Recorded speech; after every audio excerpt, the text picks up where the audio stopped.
नमस्कार दोस्तों, back to our channel friends. मैं आपका अपने चैनल स्टॉक्स फॉर लाइफ पे बहुत स्वागत करता हूँ। दोस्तों टीएफएल फैमिली डेफिल numbers Nifty Sensex all time high hit कर चुके हैं। तो इसी बीच में कैसे बहुत लोगों ने कमेंट किया कि सर अभी के टाइम में फियर ऑफ मिसिंग आउट वाला फीलिंग आ रहा है और ऐसा फील हो रहा है कि कहीं हाथ से मौका ना निकल जाए। तो जी कैसे रूल नंबर 1, कभी फोमो में आके कोई भी स्टॉक को बाई ना करे, लेकिन अगर आपको बाइंग करना ही है तो उन सब स्टॉक को तलाशें जो मार्केट में करेक्शन का शिकार हुए हैं, लेकिन उसके पीछे उनके बिजनेस में शॉर्ट टर्म इम्पैक्ट हमें देखने को मिल रहा है। तो जैसे एक इंडस्ट्री की बात की जाए, अभी के टाइम में पूरा का पूरा इंटायर स्टॉक उस इंडस्ट्री का अच्छा खासा फॉल हो चुका है। स्टॉक की बात की जाए, अपने लाइफ टाइम हाई से 60-70% के आसपास एक मेगा फॉल विटनेस करवा चुका है। हाल फिलहाल में गैस इनकी आईपीओ के माध्यम से लिस्टिंग हुई थी। थोड़ा सा वैल्यूएशंस महंगे थे, बट मेरा ऐसा मानना है कि कंपनी खराब नहीं है। और अगर आप निवेश करने का मौका ढूंढ रहे हैं, तलाश कर रहे हैं, तो इस कंपनी को थोड़ा सा लोकेशन देख के कमेंट्री जो होगी ध्यान सुनिएगा। बिकॉज मैनेजमेंट ने कहा साफ साफ बताया कि शॉर्ट टर्म जो चैलेंजेस हैं उनको आने वाले कल में भी हर्ट कर सकते हैं, बट जो लॉन्ग टर्म प्रोस्पेक्ट है वो काफ़ी अच्छा है, मजबूत है। तो फटाफट डिस्कस करेंगे, बहुत इंटरेस्टिंग वीडियो होने वाली है। चैनल फर्स्ट टाइम होंगे सब्सक्राइब कर सकते हैं इस तरह की क्वालिटी कंटेंट को सबसे पहले एक्सेस करने के लिए। Now without delaying any for time, let's begin. बस एग्जाम्पल के तहत मैं केपीआई ग्रीन को कवर कर रहा हूँ। ऑल दो गाइस कल लेट नाइट मैंने इसके ऊपर वीडियो बनाया था और बहुत लोगों ने कमेंट किया कि सर काश मेरे पास वो कन्विक्शन लेवल होती। जब स्टॉक 70% डाउन था तो मैंने निवेश किया होता तो मुझे बहुत ही मोटा मुनाफा होता। तो गाइस ऐसा नहीं है कि सारे स्टॉक जिसमें मेगा करेक्शन होता है वो केपीआई ग्रीन की तरह ही इतना अच्छा बाउंस बैक दिखाता है, हमें समझ में आना चाहिए। और कोई कंपनी 70% डाउन होती है, आईपीओ का प्राइस से 60% डाउन होती है, तो क्या उस कंपनी के बैलेंस शीट में दम है? क्या उसको सपोर्ट करती है? क्या अर्निंग्स में दम है? अर्निंग्स सही रहेगी तो लॉन्ग टर्म में गैस स्टॉक 70 के 80% गिरने के बावजूद भी इस तरह का मेगा पैसा छाप के देते हैं। तब कोर्स गैस ये बस उदाहरण है, बट हमें देखना है कि सेंसिबली अगर कोई स्टॉक में अगर निवेश कर रहे हैं तो ऐसा नहीं कि मेरे वीडियो देख के आपको इनकरेज होकर निवेश कर देना है। आप खुद भी प्रॉपर स्टडी करें, बिकॉज मैंने क्या बताया कि अभी के टाइम में पूरे इंटायर इंडस्ट्री में अच्छा खासा करेक्शन दिखाई दे रहा है। के बीच में अगर आप देखें तो स्टॉक की लिस्टिंग की बात की जाए, अच्छे खासे भाव पे हुई थी, 600 के आसपास गैस इसने एक लाइफ टाइम हाई को टच किया था। जी हाँ गैस, अभी 300 के आसपास का स्टॉक था। मैंने 2-3 बार वीडियो बनाया था, बट येस मार्केट में कैसा को पता है कि इंटायर कभी इंडस्ट्री में प्रॉब्लम होता है।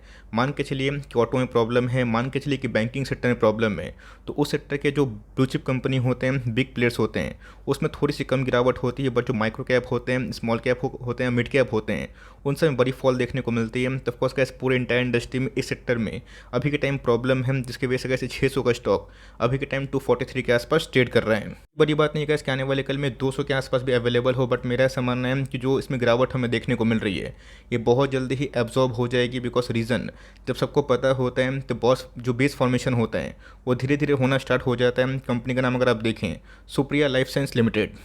सो को पता है कि सुप्रिया लाइफ साइंस से समझ में आ रहा है कि एक फार्मा को बिलोंग करती है। फार्मा की किंग कंपनी के बारे में अगर अब मैं आपसे पूछूं, आप सीधा का इस डिवीज लैब, डॉक्टर रेड्डीज, इन सब का नाम लेंगे। बहुत सारी कंपनीज ऐसे भी हैं जो अभी के टाइम काफ़ी अंडर परफॉर्म कर रही है। रीज़न साफ है, बिकॉज जो एपीआई का बूम है वो लॉन्ग टर्म में तो बहुत ही इम्पैक्ट है, मतलब इंटैक्ट है, लेकिन येस शॉर्ट टर्म में चैलेंजेस की वजह से ऐसे बहुत सारे स्टॉक्स ने इस क्वार्टर में काफ़ी निराशाजनक प्रदर्शन पेश किया। जब डिवीज लैब गए अपने लाइफ टाइम हाई से 40% गिर सकते हैं, तो आप समझ सकते हैं कि पूरे इंटायर इंडस्ट्री में एक प्रॉब्लम देखने को मिल रहा है। इस क्वार्टर के नंबर्स का सुपर लाइफ साइंस के फेवर में नहीं थे, बिकॉज चाइना में जो एक लॉकडाउन का इशू हुआ था, बिकॉज कोविड के केस का अभी भी हमें सर्च होते हुए वहाँ पर दिखाई पड़ते हैं। आपको पता है कि चाइना एक ऐसी कंट्री है जो कोविड के केस कभी भी सर्च होता है तो ह्यूमंगस लॉकडाउन इन्हेंस करते हैं, जिसकी वजह से छोटे मोटे बिजनेस को सीधा इम्पैक्ट पड़ता हुआ दिखाई देता है। गाइस इस बिजनेस में भी वही देखने को मिला, इनके जो पैट हैं, टॉप लाइन है, ये पूरे हद तक गड़बड़ाते हुए देखने को मिले। कंपनी ने कहा साफ साफ बताया कि इनको मेजर जो चैलेंजेस है जो चाइना बिजनेस से आता है ये हमें देखने को मिला। तब कोर्स गैस इनको ऐसा लगता है कि आने वाले कल में एक बहुत ही इनका एक अच्छा खासा रेवेन्यू कंट्रीब्यूटर है। कंपनी की बात की जाए, जो एंटी हिस्टामाइन थेरेपी सेगमेंट है, इसके जो सेल्स डिक्लाइन हुए हैं, जो आने वाले कल में लॉकडाउन अगर नहीं होगा तो इन्हेंस हो सकते हैं। तब कोर्स गैस कंपनी ने थोड़ा सा ऑप्टिमिज्म जाहिर करा है, बताया है कि जो शॉर्ट टर्म पेन है इसके वजह से कंपनी के जो पैट है वो बहुत ही हद तक गिरते हुए दिखाई ज़रूर दिए हैं। कंपनी के मैनेजमेंट की बात की जाए, उन्होंने कहा थोड़ा सा अपना एक्सप्रेशन जो सेटबैक हैं उसका भी जाहिर करा है। कंपनी को ऐसा लगता है कि आने वाले कल में ये अपना जो अपॉर्चुनिटी लॉस्ट हुआ है because of Covid and lockdown, इसमें ये फिर से राइज कर सकती है। तो ध्यान रखिएगा दोस्तों, अगर आप हमेशा ये सोचें कि कंपनी बहुत फॉल हो रही है, मैं निकल जा रहा हूँ, तो हमें समझना पड़ेगा कि कंपनी का जो पेन है क्या वो शॉर्ट टर्म का है। क्या बजाज फाइनेंस बड़ी फॉल नहीं हुई थी? ऑफ कोर्स हुई थी, लेकिन दोस्तों बजाज फाइनेंस हाथी कंपनी है, उन सब कंपनी फॉल होती है, आपको पैनिक नहीं होगा, बिकॉज वो पता है कि फिर से लाइफ टाइम हाई हिट कर देगा। बट छोटी मोटी कंपनी में काफ़ी पैनिक वाला माहौल होता है। छोटी कंपनी होती है तो निवेश भी गैस आपका काफ़ी छोटा होना ही चाहिए। ऑल्दो गैस कंपनी की बात की जाए R&D फैसिलिटी में काफ़ी वेल इस्टेब्लिश है। मैंने क्या बताया कि गवर्नमेंट को गैस API में काफ़ी बूस्ट देने की आवश्यकता है, बिकॉज PLI स्कीम इंसेंटिव से गैस अभी भी API को जो फ़ायदा मिलने की उम्मीद है उतना हमें दिखाई नहीं दे रहा है। अच्छे से बताया गया कोविड के टाइम बहुत सारे फार्मा इंडस्ट्री काफ़ी बूम पे थे, और उसके बाद जो गाइडेंस है इवन डिवीज़ लैब में भी नहीं मिला। अब ऐसा नहीं कि फार्मा इंडस्ट्री कोलैप्स हो गई, ख़त्म हो गई, इसके पहले भी गैस हमने बहुत बड़ा साइकिल देखा है। इसलिए गैस फार्मा में मैं हमेशा बड़ी कंपनी को ज़्यादा डिस्कस करता हूँ। मैं यही बताता हूँ कि फार्मा के स्टॉक्स अपने पोर्टफोलियो में उतना ना भरे, लेकिन यस अगर आप छोटी क्वांटिटी से ऐड करते हैं और इस बात को हम्बली एक्सेप्ट करते हैं कि मार्केट में करेक्शन होगा तो ये सब स्टॉक भी गिरेगा। तो ऑफकोर्स गैस आपको एक जो विजन है वो मिलता हुआ दिखाई पड़ता है। छोटी कंपनी है, छोटा का मतलब गैस रिस्क हाई है, तो आपका रिवॉर्ड भी हाई होगा। लेकिन अगर आप निवेश करते हैं डिवीज लैब में कम और इसमें ज़्यादा, तो बहुत ही भूल मिसकंसेप्शन है। डिवीज लैब में आपका निवेश ज़्यादा होना चाहिए, लॉडस लैब में उससे कम, और इन सब में उससे भी कम हमें दिखाई पड़ना चाहिए। ऑल्दो इस कंपनी का जो प्राइस टू अर्निंग है 15 के आसपास है, काफ़ी रीजनेबल है। रही बात ROC की, ROE की, ये इस प्राइस टू अर्निंग से काफ़ी अच्छे हमें देखने को मिलते हैं। मतलब कंपनी अपने शेयर होल्डर्स के जो पैसे कैसे बना रही है, अपना एक शेयर अपने बिजनेस में कितना कंट्रीब्यूट करते हैं। तो ऑफकोर्स कैसे स्मॉल कैप में 30-35% ये बहुत ही हाई माना ज़रूर जाता है। इसके बारे में कैसे मैं डिस्कस करना थोड़ा पसंद करता हूँ। ऑल्दो मैंने क्या बताया, कंपनी के जो ईयरली सेल्स थे मैसिव डिक्लाइन है, रीज़न साफ है, चाइना का लॉकडाउन है, एंटी हिस्टामाइन जो सेगमेंट है जो एलर्जिक पर्पस में यूज़ होता है। आपको पता होगा अगर आप थोड़े से लाइक एक ऐसे साइंस बैकग्राउंड से बिलोंग करते होंगे तो एनीवेज गाइस यही सब रीजन की वजह से कंपनी के ऑपरेटिंग मार्जिन्स बहुत डाउन थे, और इवन गाइस सारे के सारे फार्मा स्टॉक्स में हमें देखने को मिला, जिसकी वजह से गाइस 58 का जो प्रॉफिट है 17 करोड़ के आसपास हमें दिखाई पड़ा। गाइस क्वार्टरली सेंस में भी हमें एक फॉल देखने को मिल चुकी है। बट मेरा ऐसा मानना है कि आने वाले कल में इंडिया को API का एक बहुत बड़ा बेनिफिट मिलेगा, और जो कंपनी सक्षम है, जिनके बैलेंस शीट में दम है, वो सब कंपनी राइज ज़रूर कर सकते हैं। देखा गया तो गैस कंपनी पिछले कुछ समय से अपने सेल्स को अच्छा ही खासा बढ़ा रही थी, 184 से 312।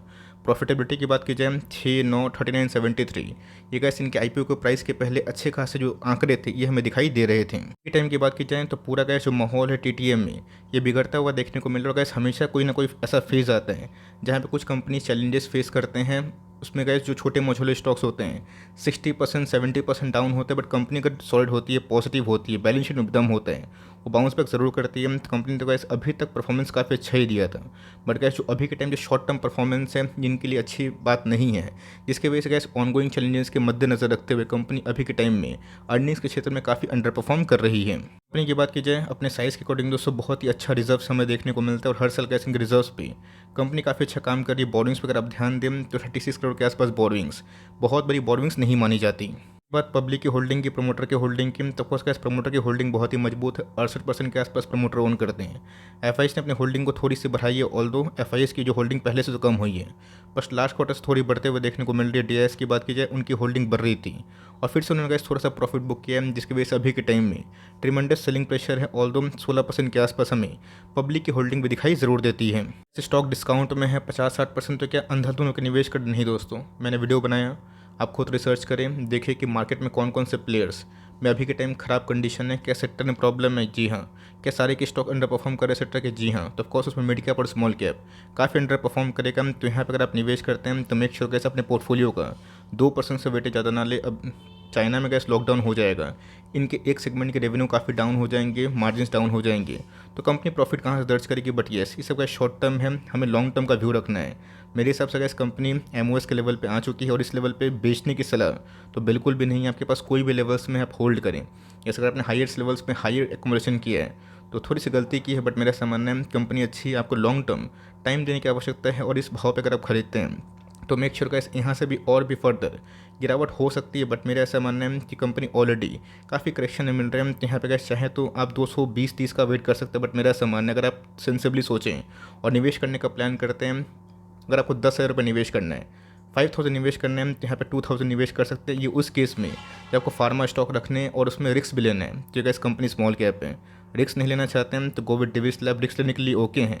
अपने पोर्टफोलियो का पहले 1% से स्टार्ट कर सकते हैं, और उसके बाद जब कंपनी फेथ आपको बनना शुरू हो तो आप उसको 1 से 2 कर सकते हैं। बट गाइस 3-4-5% के आसपास वेटेज मैं छोटी कंपनी में आपको नहीं बोलूँगा। कंपनी ख़राब नहीं, अच्छी है, आप चाहे तो लॉन्ग टर्म में कंटिन्यू कर सकते हैं। शॉर्ट टर्म गैस अर्निंग में डाउन साइड है, और बीच में एक CEO ने डिज़ाइन भी किया था, इसके भी न्यूज़ हमें देखने को मिली थी। बट कंपनी के बैलेंस शीट में काफ़ी दम और पॉजिटिविटी है, तो लॉन्ग टर्म गैस जो विजन है वो काफ़ी मजबूत है, बट शॉर्ट टर्म पेन अगर आप ओके हैं इससे, देन गैस आप चाहें तो थोड़ा सा एकोमोडेशन आप इस कंपनी में कर सकते हैं। आई होप मेरे एफर्ट आपके लिए हेल्पफुल है। और कैसे वीडियो मैं थोड़ा सा सेंसिबली सोच के बना रहा हूँ, और खुद आप भी सोचिएगा ब्लाइंडली गैस। मुझे ऐसा नहीं कि आप सुन के निवेश कर दें, अपनी रिसर्च करने के बाद आपको जो सही लगे आप वो कर सकते हैं। तो गैस मिलते हैं जल्दी ही, तब तक के लिए बाय।